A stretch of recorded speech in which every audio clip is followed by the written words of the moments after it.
کامیابی کا دن قیامت کا دن ہے. اس دن سامنے ہوگا کون کامیاب ہے کون ناکام ہے. اس لیے ایمان کا حصہ ہے کہ قیامت کے دن کو سامنے رکھے کہ قیامت کے دن مجھے کامیابی کا فیصلہ ملے، ناکامی کا فیصلہ نہ ہو. اللہ اکبر. اس لیے کہ وہ فیصلہ جو ہے جس کی کامیابی کا فیصلہ کروڑہا برس کامیابیاں چلیں گی، اور جس کی ناکامی کا فیصلہ ہوگا تو کروڑہا برس کی مصیبتوں میں رہے گا، کبھی مصیبتیں ختم نہیں ہوں گی. تو بھائی ایمان کا حصہ ہے کہ قیامت کے دن کو سامنے رکھے کہ میرے لیے قیامت میں کیا فیصلہ ہوگا اور کس پر ہوگا.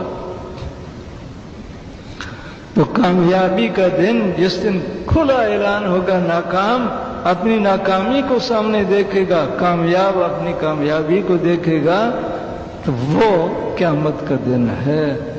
اس لیے ایمان کا حصہ ہے کہ قیامت کے دن کی کامیابی کو سامنے رکھ کر چلے.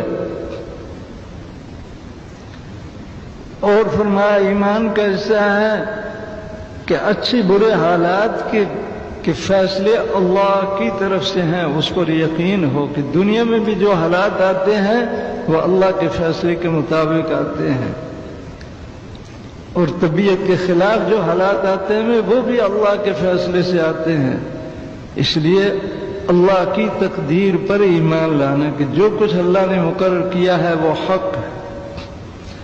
اچھے حال آئیں تو الحمدللہ پڑھنا، اور مشقت کے حالات آ جائیں تو وہ بھی اللہ کے فیصلے سے.